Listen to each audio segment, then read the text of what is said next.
Le camp de Bidibidi, ouvert en août 2016 dans le nord de l'Ouganda, accueille aujourd'hui plus de 272 000 réfugiés sud-soudanais. 2 ans après sa création en 2011, le Soudan du Sud a sombré dans une guerre civile où de nombreuses factions s'affrontent. La famine et l'assassinat sont de plus en plus courants. Nous voulons empêcher le début d'un conflit lié aux ressources. C'est pour cela que je veux me concentrer et faire en sorte que nous ayons assez de structures sanitaires, de points d'eau et que nous puissions donner de la nourriture aux réfugiés et aux communautés locales. Lorsque nous aurons atteint ce but, nous pourrons être sûrs de pouvoir préserver la paix. Le camp ne représente qu'une partie des 810 000 réfugiés qui habitent maintenant en Ouganda. Cependant, l'afflux important de populations sud-soudanaises fuyant le conflit met à l'épreuve les ressources des communautés locales et des agences humanitaires qui aident les autorités ougandaises à traiter l'urgence. Lorsque nous sommes arrivés, nous avions du manioc, du millet. Nous sommes venus avec tous ces produits que nous produisions chez nous. Nous sommes même venus avec certains animaux domestiques, comme les poulets. Nous sommes venus avec tout ce que nous possédions et je survivais grâce à ça. Mais aujourd'hui, toutes ces ressources sont épuisées. Nous dépendons de la nourriture qu'on nous donne, ce qui est très difficile. Le flux s'est accéléré en 2017 au rythme de 2000 arrivées par jour, dont 62% sont des enfants. Actuellement, le camp accueille 272 000 réfugiés. Cela a un impact important sur ses ressources. C'est également un problème sur le plan de l'éducation et de la sécurité sociale.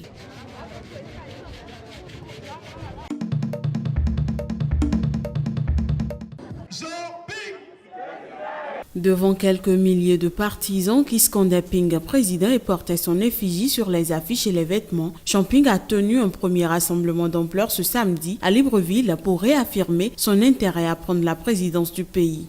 Il est vain qu'Ali s'accroche à son coup d'état militaro-électoral. Ça ne marchera plus. Je réaffirme que jamais, et pour rien au monde, je renoncerai au pacte qu'ensemble nous avons conclu le 27 août 2016. Jamais.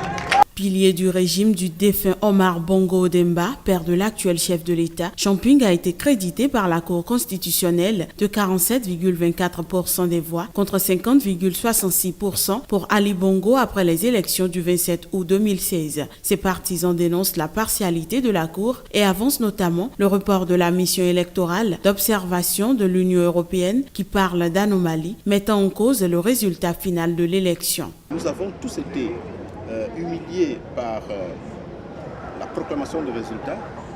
Nous avons senti en nous une blessure profonde parce que personne ne s'est reconnu dans ce qui a été décidé par la Cour constitutionnelle et les institutions aux ordres.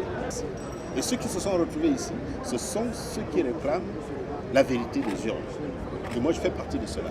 Le pouvoir d'Ali Bongo organise jusqu'au 10 mai un dialogue politique inclusif et sans tabou pour tenter de calmer les tensions post-électorales et ouvrir le débat sur des réformes constitutionnelles. Plusieurs anciens membres de la coalition pour la Nouvelle République, la formation de l'opposition qui s'était rassemblée derrière Champing pour les élections, participent à ce dialogue.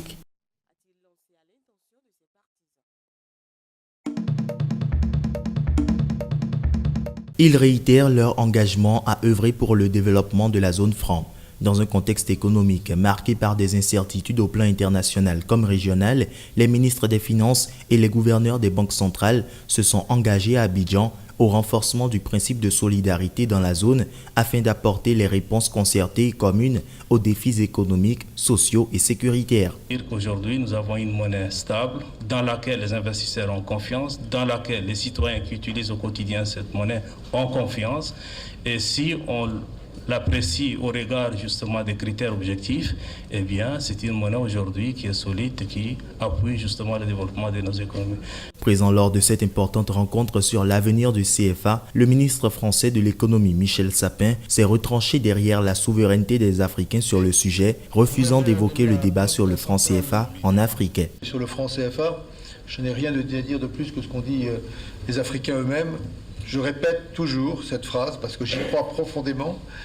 C'est une monnaie qui appartient aux Africains. Le CFA, utilisé par 15 pays francophones d'Afrique de l'Ouest et du Centre, est lié à l'euro par un système de parité fixe. Pour garantir cette parité, les États africains doivent déposer 50% de leurs réserves de change auprès du Trésor français. La France est là en ami pour soutenir, aider des pays qui sont puissants, ont beaucoup d'avenir, mais qui doivent faire face à un certain nombre de difficultés, a ajouté Michel Sapin, alors que de nombreux pays de la zone franc CFA ont actuellement des problèmes budgétaires touchés par un ralentissement de l'activité et une baisse de certaines matières premières. Il n'est pas question que la France, je ne sais pas comment d'ailleurs, décide à la place de ses partenaires.